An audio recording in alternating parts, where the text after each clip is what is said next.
Hey everyone, welcome back to StoryDads. This week, Micah and I are discussing Disney's Snow White going back to 1936. We get into a lot of depth, some great symbolism in here. I guarantee you there's going to be some things that you may not have seen or thought of as we look at really what's the quintessential coming of age feminine story. So join us.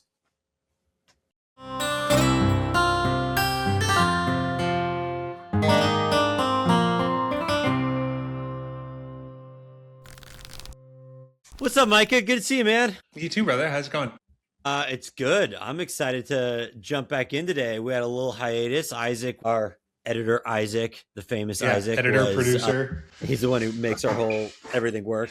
Gets our clips, makes everything work. He was away on vacation, so good for you, Isaac. Hope you enjoyed your time. And it was fun getting to do your book last show too. Dino Dudes was fun to nerd out about. Hope you enjoyed that. Yeah, man, I really appreciate that. It was fun. I love watching kids experience it. It's funny. Your oldest is the same age as my oldest, and like his everything's like, this guy's gonna die and kill. And I don't know if you noticed that. Like my son's doing the same thing where every joke is someone exploding or dying, and then he died and it exploded and everything blew up. And you're like, oh my goodness. Anyway, I talked about it in that episode. Go watch that. Yeah. But go watch that episode and then jump on Amazon and buy yourself a copy and leave me a or great two review. or five, whatever. Yeah, or all of them. Well, I'm excited to get into what we're discussing today.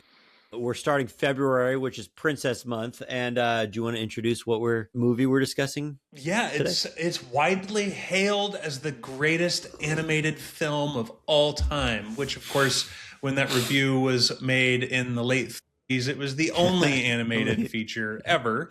And it was one of one. And it is Snow White, the original Snow White, the debut film. Walt Disney had a dream, and at the time, animation was short form almost exclusively. It was gags, it was jokes. It was interesting. Animation was not considered a children's medium at all when it started. Lots of kind of ribald humor and stuff, but and a sort of a new media form. Okay, and then Snow White came along. Adult Swim type cartoons back in the 30s. Was that a thing? Yeah, well, not quite adult, but kind of. I mean, it was like I gotta get my facts straight. Yeah. Early on was Gertie the dinosaur, and so that was cool. And of course, dinosaurs were also fairly recent discoveries at that point. Sure, like they only figured out dinosaurs in the 1800s or something, and so in the early 1900s. It was still pretty fantastic. So you did a little Gertie the dinosaur, and it was a way to do, well, what we do with special effects now is we can create things digitally that don't exist. And then you needed to paint them, sculpt them, or draw them. And so to have an entire film that was drawn gave you an opportunity to do pretty neat stuff, which happens a lot in this movie. There's cool effects and stuff that at the time would have been pretty sovereign to animation. It would be the first time anyone saw stuff like that. Whenever I go back and watch these old animation movies, I'm always looking for what was the animator flexes, what was the things that's all right, this is gonna blow your mind, the things that we've long since tuned out for a century now almost. But there's always some pretty clever stuff you can see. Yeah. So the thing that comes to mind, even frankly, just the opening scene as you're pushing in on this castle. Yeah. It's this amazing, it doesn't exist. And I mean, there are some pretty amazing castles out there, but this beautiful, phenomenal, with the clouds moving and the reflection in the water. And the detail in the castle, it feels like this real place you've just created. Yeah, so it's got, this movie flexes the animation immediately, and just the tone, the way the ink has this beautiful texture to it, and everything. All the line work is just finessed. It's just a beautiful movie. Well, it makes me think how these world building movies. Your Harry Potter, Lord of the Rings, big, you've created this whole place to live in that doesn't exist, and especially in animated stuff. My kids always say I want to go. I've heard a lot of I don't have girls, but a lot of friends' daughters I want to go visit Arendelle. I want to go walk around the castle. And it's an anime. It's not a real place, right? But that essentially creating a place you feel like you've been to, you feel like you want to go visit through animation. Was this the first one? Because this was this first full length animated movie. So does that make that? Is this where all that started? I honestly, it opens with a storybook, and it sets that trend. There's a lot of Disney films after that continue to open with this, a practical book that a prop maker hand wrote. And so it is the act of conjuring this thing out of imagination. So before Snow White, it would have been someone reading their favorite story and imagining the castle to go to and wanting to go there in their mind. Right. And this is when a bunch of artists got together and went, well, here, this is what it would look like. But before that, it was static art. And then we never went back. No more imagination. We just outsource that to animators now. We just let an artist like you take care of that for us. That's right. Yeah, we'll handle it. Right. Just you don't want to hurt yourself imagining things. Anyway, so it's beautiful, and it opens with this like awesome, probably stop motion, but maybe it was just sort of manipulated in real time. But the storybook.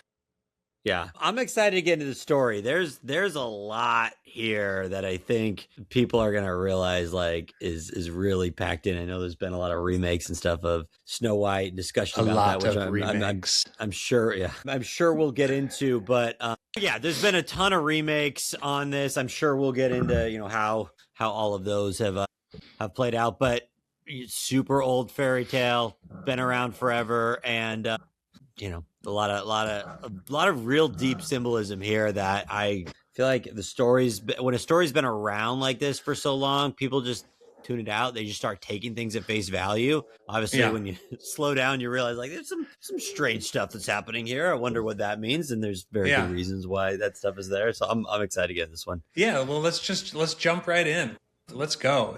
This story, for me, this story got revisited largely because Disney's live action remake was coming along. Right. And so suddenly Snow White was like on people's radar again, and it hadn't been, because this movie, like you said, it's almost 100 years old.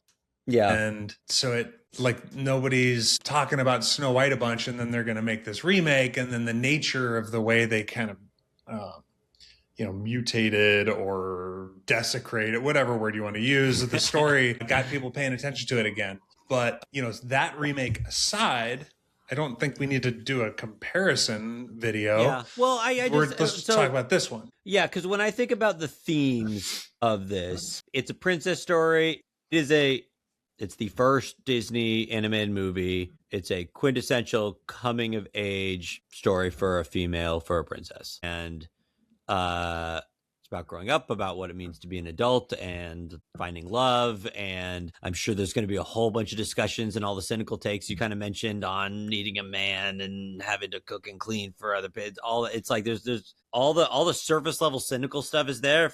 What I'm looking forward to exploring here is if we just brush that aside and just whatever you feel about that, just kind of set that aside and just look at like what this is saying about what it means to become a woman, about femininity, about humanity. There is some deep stuff there. I'm guessing most people may not have noticed if you're listening. Yeah. Let's dig into that. I'm drawing a comparison to another friend of mine was like, they were really upset about in one of the Avengers movies when, Natalia Romanoff, she has this romance with Bruce Banner. And she says, she's talking about like, I'm a monster inside. And she says, no, I'm a monster because I sterilized myself so that I could, be this, assassin. Mm-hmm. And they were like, oh, so if a woman can't have a baby, she's a monster. And I was like, whoa. Like, this is a character talking about herself and her feelings and what she did. And, eradicating your ability to create life so that you can go out and take a bunch of lives is maybe a little monstrous, and it in no way is some kind of moratorium on anyone who can't have a child. It's saying, if you inflict this on yourself so that you can go be an assassin for the Russian government, might be something wrong with you. It might not have been your favorite choice you ever made. Maybe right? your priorities aren't exactly the healthiest, let's say. Yeah, and so why is that not allowed to be expressed by a fictional character in a fictional story to relate some depth to this person? And so I similarly want to come into Snow White and go, hey, this is not a moratorium on the role that all women are supposed to have. The story is called Snow White. It is about Snow White. Let's look at this story of this person, this character. So yeah. So let's jump in. So it starts with the evil witch or the evil queen in front of the mirror. You start off with your mirror on villain the wall. being bad. Yep. The villain being bad. Star Wars with Vader being bad. Yeah. But it's the theme of vanity. She's looking in the mirror. She's asking who's the fairest one of all. And at first it's her. She's very happy because she is the queen. She is the one who is the fairest, the most attractive, the one who gets all the attention, which, like or not, is been a theme amongst women for all of human history. So there's this deeply seated thing that's there. And the threat comes up because the mirror says, hey, you're not the fairest one. There's this girl, there's Snow White, and she is coming of age, and she's now starting to supersede you, and it's the most threatening thing that could happen for the queen, thus her motivation for villainy. Yeah, and so in her defense, or just to point out the archetype, there is this, as women age, new women come of age. This is just how time works. And that we have every soap opera and dramatic novels and love triangles and all this stuff where, the husband runs off with the secretary because, I stuck with you and I had your children and I put up with your stuff, and now you're going to run off with some young thing. Yeah. So that tension, we see the villainous aspect of it in this, but that tension is somewhat universal tension. She's not wanting to move on to the next phase of life as the matriarch, as the mentor, as a good queen who is serving her land and mentoring new young women who are coming up. Instead, it's, I'm going to cling to that vanity. I want to still hold on to be that person, which is what makes her the villain. It's not lost on me that all the people that push back on this old movie saying it's old and these themes are old and outdated, very different genre, but I don't know if you saw the horror movie The Substance. It's the exact same theme of older star is diminishing and the young hot thing is upcoming, and the jealousy and all that comes up there. One of the only horror movies nominated for an Oscar, so you loved it when it was there, but in Snow White, it's the same story. Yeah, it is the same story, and there's also nestled in there the stepmother thing, which this story comes from a time before we had excellent OBGYN health and prenatal and postnatal care, where stepmothers were super common because everybody died in childbirth. You were extremely likely to wind up with a stepmother at some point. And I think the rates of child abuse with a step parent go up astronomically. It's the single best predictor for if there will be abuse in the home is if there's a step parent there, more than drugs or alcohol or anything like that. It's if there's a step parent in the home, it's the single best predictor. Doesn't mean there's not phenomenal step parents. Doesn't mean that all step parents, there's phenomenal. It's just, the risk factors go up on a population level when a step parent is in the home. Yeah, wow, and it makes sense, right? Because, it does make sense. It makes sense because there's the competitive. I'm obligated to take care of this kid. All the resentments, all the stuff. If one person's unhealthy, when all that stuff is there, it totally makes sense how you could see that going poorly. Totally, yeah. And look, I can barely stand my kids sometimes as they are, and they're mine, and I adore them. If I was sort of saddled with some other kid, So anyway, which is why there was always like the mean person at the orphanage who's beating up on the kids. Like that was such a theme during this time, right? Because that was that was a thing, right? Yeah, and because it's like some construct for drama, but that it emerged from life experience. And so here she is. This is no different. Snow White, like Cinderella, is relegated to the scullery, and Well, so Snow White is she? Is the evil queen her stepmom? Is that? I think it says it's her stepmother. Okay, is that in the? I might have missed that in the original story. I think that's in the very beginning there in the little prelude. Yeah. Okay. So without her even coming of age and superseding the queen's beauty, the queen already knows like this girl's a threat. Like let's just push her down. And so there's another phenomenon, which is the queen bee phenomenon, in that. In any organization where it has a female that's at the top position, it is harder for other females to rise in the ranks of that organization. Yeah. And harder than it is if there's, the big evil patriarch that's in charge of the corporation. It's actually women being in charge keep other women from advancing more than men being in charge. That competitive piece of relationships.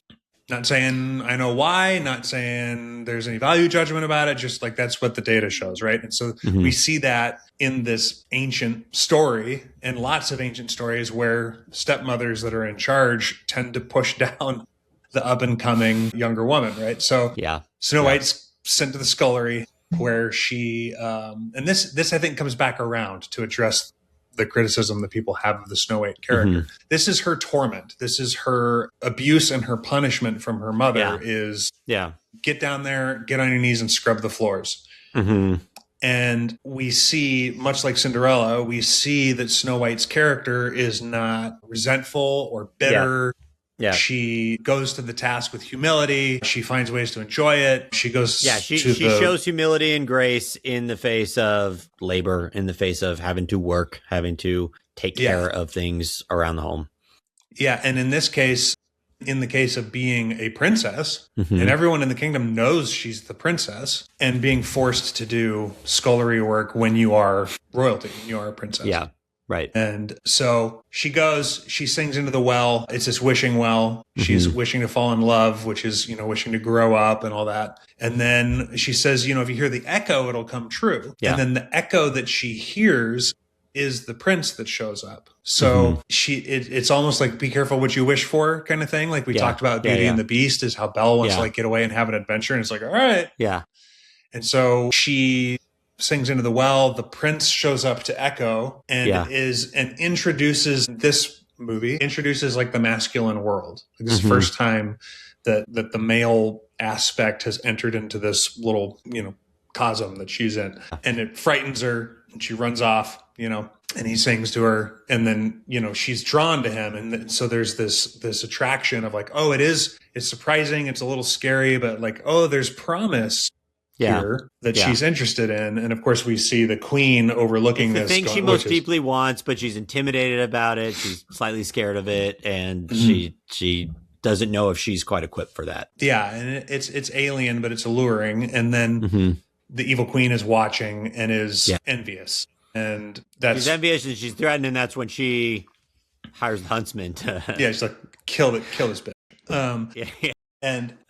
And bring her heart in a box. So this is pretty intense. Like, as a hunter, when you take the heart out of an animal, like, it's not like, you don't just like, Galima, like pull it out, it's you gotta kind of unzip them and go in, and you have to pull everything out of their insides to get to their heart. So bringing someone's heart is like the huntsman had his work cut out for him. It wasn't, like that's not like a clean, easy thing where you just like zip and it's like a movie and you're like, I got him. Right. Now I know in the original fairy tales, I think the queen, she tries to tempt Snow White or manipulate Snow White with gifts prior to when she decides to kill her. Is that correct? Or is that just one of the things that they cut up? Yeah. I've heard that in the stories and I don't know if that, I haven't looked up the original tale because it's before this. For those that don't know what I'm talking about, it's the piece I've heard is that the queen, the first thing she does is give Snow White these gifts of beauty. So she gives her a mirror, she gives her like like a comb and like hair accessories, and it's all beauty stuff, as which the symbolism there is, as she is coming of age, she is giving her the tools to make herself beautiful, but she's introducing self-consciousness to her. So like, be aware of how you look, be aware of how you come off, be aware of how you're seen by everyone else around you, as a way to make her self-conscious, because that's the biggest threat to this youthful beauty that is just natural and elegant and comes off without any worry about like how I'm presenting to everyone else.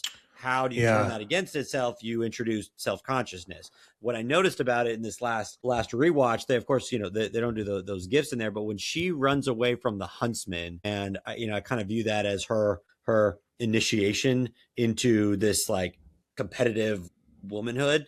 So she runs away. She starts realizing like my beauty is actually a threat to other people around me, to the point where like people will want me killed. So she runs away, and then she's in the forest, and it's eyes everywhere. It's it's the trees looking at her. It's the animals looking at her, and the terror she has in that scene. It's just being seen and being watched, and I couldn't help but think like that symbolism of self-consciousness. Everyone's looking at me, which what happens when a young woman starts coming of age, their body starts changing, they're getting all this attention they feel uncomfortable with, they don't know if they want, and that terror of being out in the woods having all these eyes watched on you feels like just a great depiction of what that experience was like. And again, this is a century old. And the trees are grabbing her. It starts to become like, and that moment comes after her second real interaction with masculinity, which is this. It'll kill you. He's like fat and thick arm. He's like he's like a burly dude with a beard and a knife, and she in that moment, it's like, it's great. She doesn't, like fight him, she doesn't go like Jennifer Garner, like roundhouse kick him and stuff. It's like, I'm helpless, like a big dude with a big knife, and I am at their mercy. And so the next thing, after she sort of gets frightened by this interaction with the prince, where there's this sort of allure and desire, the next thing is she's at the mercy of a violent man who decides to exercise restraint. And so you have these like these wildly different interactions immediately, and like you said, it cascades her into this this sort of nightmare, and it's a little bit of a this is the crossing of the threshold in the movie, and like in terms of the plot structure, and so it's almost the river of cross which she can't return, and so she goes through this psychedelic thing where all the eyes are on her and she's been grabbed, and then she discovers that a lot of that fear was in this case unnecessary, that these things are actually her ally. And what the eyes, the eyes attention? Resolve into being the cute little eyes of all the animals that are watching them, right?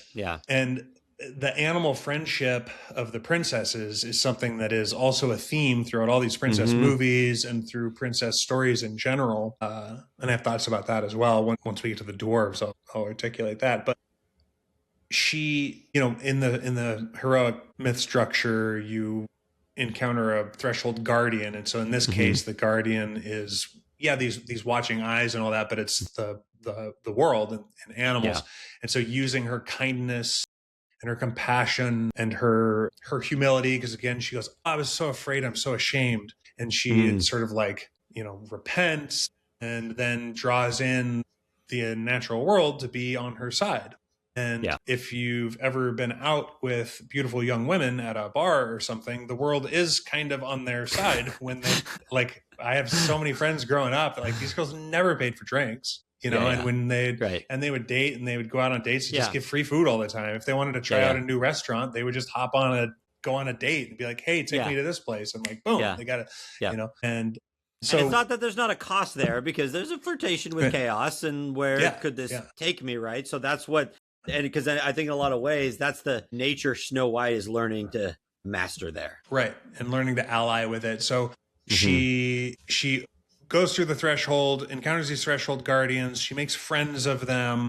And then they lead her to the dwarves' house, which she first mistakes for a dollhouse, which I think is great. That she mistakes it for this sweet, innocent, like child's plaything. Yeah. And it's like, no, it's full of like little, juvenile men. And yeah. So jump in because No, like I mean, I monologue. think so. So like when we're getting to the part with the dwarves, right? So, when the dwarves are introduced, they got all these cute names. They each have their own little personalities, and I'm not the first person to bring this up, but like the symbolism of the dwarves, it's these like fragmented versions of aspects of masculinity, right? So sleepy and grumpy and dopey and all these like it's not really a full complete dude. None of these guys would be appropriate partners for someone like Snow White. That would feel like the scene where Snow White's dancing with Dopey as he's on top of it, like it's they're playing around. These are she's taking care of these kids at the daycare is what it seems like. They almost get the sense they're like middle school type boys. Yeah, and it's interesting because this is where I hear people criticize the movie and go, oh, so her role is to just come in and like clean up after these like juvenile men. Yeah. And I was watching it this time and I noticed that the filmmakers, they go from her saying, hey, you know what I could do? I could take care of this place and maybe they'll let me stay. Yeah. She's not saying, let me submit myself to my natural role and all. Like we're still talking about a character in a story. This is not everybody. It's not everybody. Her character has been sentenced to the scullery. She has a special set of skills, which is she is a princess. She's of royal descent. Yeah. And yet she knows how to clean up. And so she goes, hey, let me take what was punishment. Let me use this to my advantage. Yeah. And then the filmmakers crossfade from her working with, she enlists all the animals to come and help her. Yeah. The filmmakers crossfade to these dwarves who are also busting ass. Yeah. And I've never heard anyone talk about the fact that like, dude, these guys go down in a dark mine and smash rocks all day. Schlubs playing video games in the basement the whole time. Yeah. They're not sitting around like they might leave their shoes on the kitchen table like my son does, but like, dude, these guys work hard and they're making a haul, dude. Like they are bringing all these jewels out. Yeah. And they also do it joyfully, right? Like they whistle while they work and they are successful. They're capable at mining. They work really hard. They're just terrible at taking care of themselves. One of the things I don't like about the criticism too, that like, oh, it's her role to like take care of them, is it makes it diminishes even that task. It takes all the magic out of that task that is absolutely there, right? So these guys are like, everyone knows the boys' dorm in college. The place is a mess. It's not like they're not busy. It's not like they're not doing anything. The house I lived in with a bunch of guys after school, like our friends who were girls would come over and they'd be like, this place, you guys, come on, this is unacceptable, right? And like without fail. And then as when me and Jill started dating and getting seriously, like you bet I started like cleaning my apartment much better. And even now it's the way you organize a house, my eye for that is just not good. And it takes this like what seems like, oh, it's a mundane task and she's just relegated to the housework. She's civilizing these guys. She's helping bring like order into their life and making them like not just these gruff guys, but people that are actually civilized and capable of being a prince, which is ultimately what she's coming to later in the story. Have one quick break from this episode to remind you to like, comment, subscribe. Let us know what you think. We get into some interesting modern commentaries about this. So if you disagree with us on any of those, let us know what you think. Drop a comment in there and feel free to share it, write a review. We really appreciate that. It helps us out a lot. And back to our show. So much more than just doing housework. Like that reductiveness drives me crazy. It's the same here, and I think that and what we're not saying is like this is everyone's role to do this, and you should love it. But what I am saying is that it's not fair, I think, to strip that of any value and act like it's the behavior of someone who's embraced is like licking the hand that beats them or whatever, and like right. The most cynical view of it. Go for it. Yeah, exactly. It's the most cynical view. And I heard somebody talking about how, you know, like a man will get a house, but a woman will make it a home. Yeah. And, you know, and I even look at like, I will go and kill the deer and I will bring back the quarters, and they come back and I'm essentially just handing over bloody meat. And then this sorcery happens and it becomes this beautiful meal that's like inviting and warming, and it feeds people and it welcomes people to the home.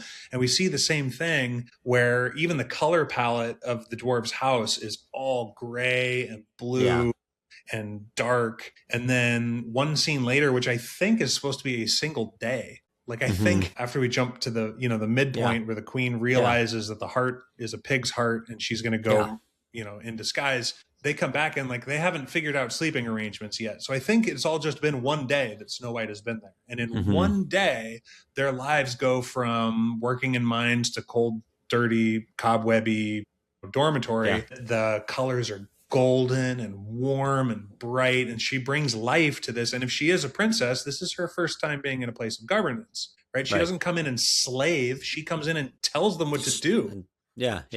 She takes over the home, and she becomes the governess, and like, go clean up, you know, go do what you're told. You guys sleep. I'm going to go sleep in the master's suite. Y'all are down here. But their personalities enrich, like all the dwarves become more themselves, and they become like kinder and more open, and there's song and there's music and there's dance. I mean, it's like this, and this is very old. Like there's a reason why the Greeks personify the muses as female is because that's what this interaction does, is it brings the best out and of everybody. And so I think of a feminine coming of age story. She, you know, to put it in like a modern framework, like she is coming into her power here. She's realizing the power she has to inspire, to bring out the best versions of these dwarves, to bring their personalities out, to make the home a functional place, to make the world around her and nature fall into order and become life-giving, which she has that capacity in her, and she's discovering that, which is like, to diminish that in modern times is so unfortunate. Yeah. And it is a form of her demonstrating her leadership. It is the first time we're seeing her and like wield authority. And these dwarves know she's a princess. Like they say, you're the Princess Snow White.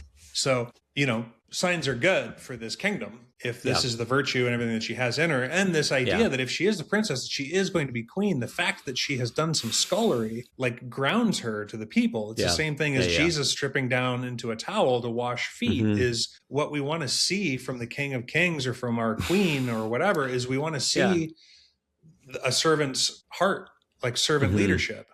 And it's like, there's this really funny meme about like, you know, someone talking about like Aragorn and like, and how he'd like follow Frodo and how he like bends down to serve. And I just think about the servant, you know, about his desire to serve people as being a heroic archetype of service. And I'm like, that's because he's Jesus. Like that's the way that character was written, was Tolkien was making like the new man. And right.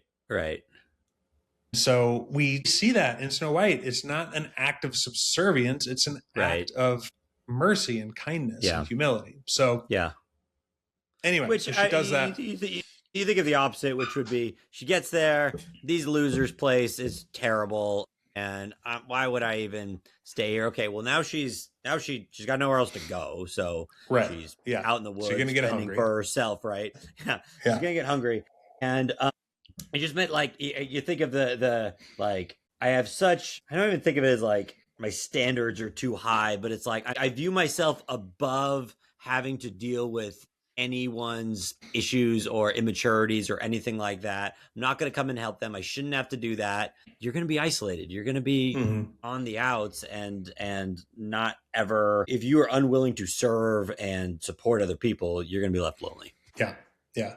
So let's see. The other thing I loved about this is when she's yelling at him for being dirty, like lying about washing up and not being, and like she calls him out by name and everything. And what came to mind while I was watching it was my 5-year-old daughter, like, and if you've ever been around girl dads, nobody, you watching a child girl, like, take the legs out from a grown man, every girl dad is just, at the mercy of their daughters. Like like if Freya turned to me and was like, "Why are your hands dirty?" I'd be like, "Oh, all right. I'm a 46-year-old man and I own everything in your life. But let me, like, I'm going to do what she says right away. Yeah, she's right. And so there's sort of that quality there, which is great, which also is worth mentioning, that like 80% of this movie is just gags, Yeah. It's just gags. And so people that want to, I don't know, as we are taking the movie really seriously, but people that want to like act like it's some horrific, flail to sort of control people. It's like, hey, it's essentially like a 100-minute slapstick gag. Like, there's maybe 10, 15 minutes of real story going on, and everything else is just, silly. Right. So okay. So to get to the third act here, the queen then realizes, okay, the huntsman bailed out on me. I got to take care of it myself. And she does all her spells to make the poison apple and disguise herself. Disguise herself as the old hag. What's really interesting is when she does that, she says she disguises herself, but she never transforms back to the queen. She's the hag now. Yeah, we don't know that this is temporary or not. And so her hatred, her malice, her jealousy, all these things become external. And it is funny. I know old people who have lived lives full of anger and resentment. And they look like it. And I know old people that have lived lives of charity and kindness and joy, and they look like it. Right. And so her subtext becomes supertext, and her, out of the abundance of her heart, the mouth speaks, and sort of the outside transforms to what the inside is like. And again, really cool animation, gags like her hands transforming. It's just awesome artwork. Yeah. And so the thing that I thought was interesting here is that she's like, I'm going to be a harmless old peddler woman. And that what she plays on is Snow White's virtue, which is that she is kind, she is compassionate, she overcomes her disgust reflex, which is why she's friends with the dwarves, because she was able to overcome that disgust to be with them. And so it's interesting because I think that this is a feminine trait, which is to be like, oh, you poor thing. Compassion, empathy. Yeah. And that even in this ancient tale, we see, hey, I can operate on that. I can exploit that real easy. And I feel like that's something we see a lot of today. And sometimes the freaks and the wretches are freakish and wretched. And sometimes your initial response is quite accurate. And had she a little more discernment, or had the dwarves been around, either or both, it would have been like, hey, I'll have compassion on you, but I'll have it from over here. Like, you have to stay out of my house. And And let's vet this before we just invite this woman into the house. Before we consume it and take it in. Right. And G.K. Chesterton said, an open mind is like an open sewer. It takes in everything and refuses nothing. Instead of a mind, and I'm paraphrasing, a mind should be like a mouth, where it takes in what's wholesome and rejects what's poisonous. And so she just goes, okay, I'll take your apple. Oh, okay, it does wishes. Okay. Like, oh, you poor thing, come on in. And it's like, like just a little bit of discernment would have gone a long way here. Right. And I just think that manipulative kind of Machiavellian disguise that the queen is doing, she knows that instinct in Snow White. She preys upon it. She uses it against her. And it's kind of what that whole character is about, right? So I think of the evil queen. She's rejected, becoming like the mentor, the matriarch, the one who would be pouring out. And now she's wanting to take for herself. What's her means to do that? She's not physically aggressive. She's not violent. she's crafty, she's manipulative, she sneaks in poison. That's the mechanism that a character like that would use. Yeah.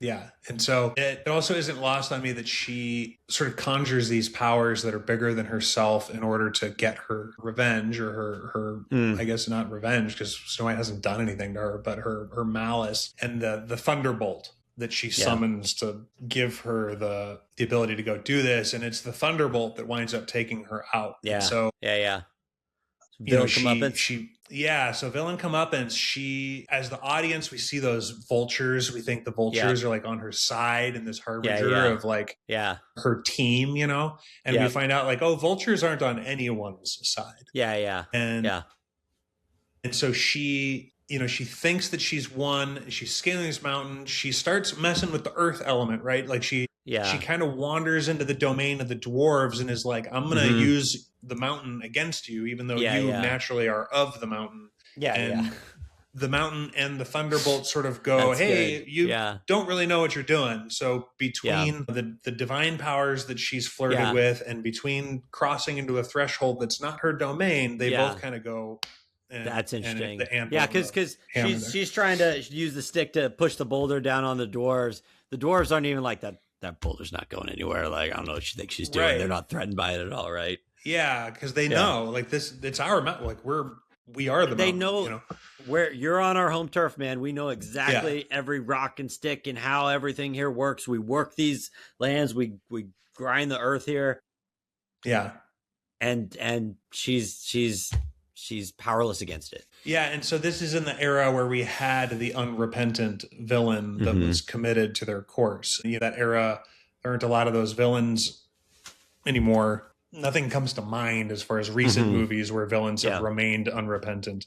And she's committed to her course. And so she dies in the act of trying to, you know, further commit more murder. And so she's like, I'll take this as far as I go, even to my own demise. Yeah. The thing that does come to mind is like the horror movies. I know I mentioned The Substance, like that. We're talking about kids movies. I'm guessing a lot of our audience isn't into like horror movies exactly, but like I'm not going to ruin the end, but it's very much like that. I've taken this as far as it can go, and it's horrific happens to that person as they pushed it as far as they can go. Right. And I even think of Raiders, or not, Indiana Jones and the Last Crusade, you know, like, oh, you want the Grail, you want the, like, here you go. You're going to mess around with stuff you don't understand. You're going to get exactly what you ask for. And now you're out in the wilderness and and you're going to wither. And she dies as this ancient, wretched old hag. And which is what happens if you are unrepentant and resentful and always trying to cling on to youth and never stepping into I think like the proper path for that evil queen character is I relinquish. My time as being the fairest is over. I step into the role of matriarch and become a life-giving source of wisdom for all around. Like that's the role that's there. Yeah. She rejects that role in order to cling to still being the. She wants to be that. She wants to be going to the club. She wants her Instagram account to still be like a beauty influencer. Yeah. And it's like, you know, it's time to move over to mom influencer. Right. Yeah.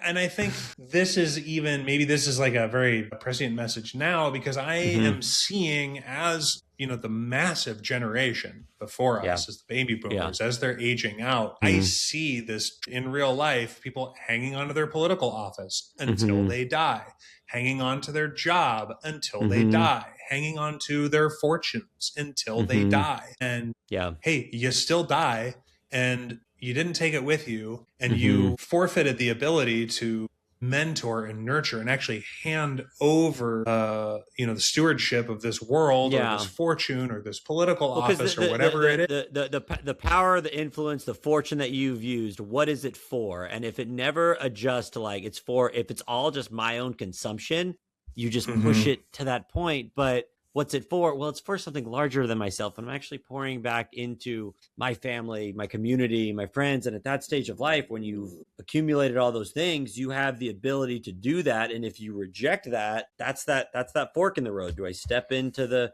wise matriarch role, or do I cling to the hot young influencer and still want to be that as long as I can? Yeah. And the magic mirror sees and knows, and so do we. And the vultures are on no one's side. They're just waiting. And you miss out on that adventure. And nothing bums me out more than seeing people who hold office or who have authority or fortunes or institutions, and watching them hold on to them. And it's like, and I want to know, like, where's their mirror? Who is around them to say, hey, you're not the fairest anymore. Like, hey, you are not, like, someone else should be the representative of this district. Like, you're not the best equipped to be doing this now. There is, it's not just like, it's not as shallow as we got to just get some young new ideas in here to be able to do this. And you need to step aside. It's this violent, aggressive, like, I got to push them out. Yeah. But you've given what you need to give. The service that you've done, it's time to serve. And now it's time to serve in a different way. It's time to pour into, because you're not going to be around forever, and you can keep pushing that. And if you don't equip the next generation, then the whole machine falls apart. Right. So if it's just about the what's the story we did where it's like, the villain clings onto their role without seeing ultimately what it's for. There's a bunch. Yeah, there's a bunch. And it does come down to that, like, is the kingdom for the queen, or is the queen for the kingdom? And and so the queen thinks the kingdom is for her, and that the beauty is for her even. And beauty is inherently like a binary relationship. Like, beauty cannot exist in a void of itself. Beauty requires an observer. Beauty is a dance between itself and its recognition, and it's a relationship. When it was, I dress this way for me, it's like, no, that's not how it works. Like, right. Beauty requires observation. And so for the queen, is misunderstanding the very nature of why she is who she is, why she is what she is, and believes it's for herself and not a service, which is what we see in people that hang on to their power until they die, is they think that, like, no, this is for me. Who am I without it? And it's like, well, right. It's a shame you got to that place where you don't know. Yeah, exactly. So, okay. So to tie the story together, in the end, Snow White, she's eaten the apple. She's gone into a coma and is just being taken care of. And she needs the prince to, love's first kiss is what's able to awaken her, which, again, there's been modern critiques around that. But again, the idea that the final stage of her coming of age is, I know it's an animated story, but it's an initiation into sexuality and with a healthy and appropriate partner, which is that's how the story ends. And someone, when they're discussing this throughout the Song of Solomon line, like, do not waken love before it's time, right? And it's this is all Jonathan Pajot. Like, exactly. I mean, go and check out everything he says about Snow White, and check out his Snow White story, because he explores a lot of, like, he's much more. If you want to really do a much better in-depth version of this, I feel like a lot of our stories, like, we're like the entry-level version of that. And if you're into this stuff and this is kind of fun, but I kind of want deep and more, go check out Pajot. We'll link to him too. And we are talking about this movie. We're not talking about the Snow White legend. We're talking about this movie. But all that initiation it makes sense that would be how the story wraps up, and we don't have to go down the cynical road where it's a unconsensual kiss at the end. It's a good thing they didn't kiss at the well, because she'd be dead. So there's a little bit of a, like, modesty morality tale hidden away in here, which is love's first kiss. You haven't had it yet. If you had already had love's first kiss, you would just be in a coma forever now, because you squandered that. You didn't hang on to it. And then the other thing, speaking of consent, that's kind of funny about this is, like, as an audience member, we know that she consents because she's already talked to the dwarves about how hot this guy is, and that like she wants this guy.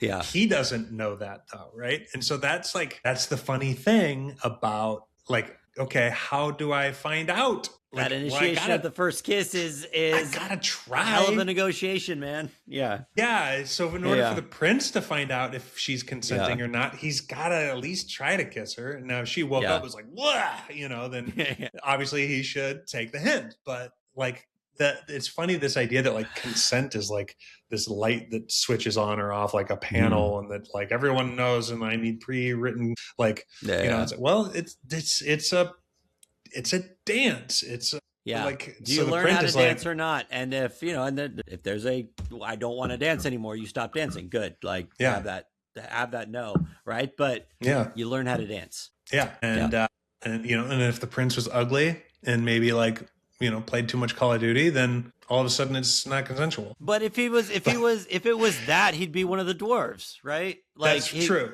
That's like, true.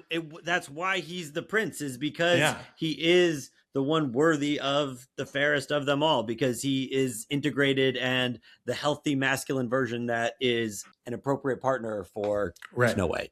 Yeah. So go find your prince, guys. There you go.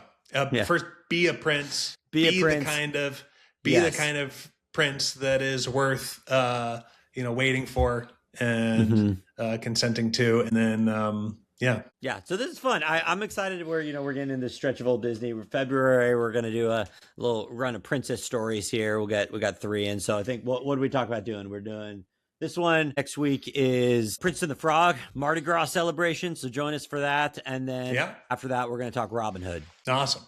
And here we go. We made an episode about Snow White that is just about as long as Snow White. So if you made it this far, I'm really sorry. I don't know what to tell you, but you are now an honorary story dad or story mom or story person or story kid or whatever.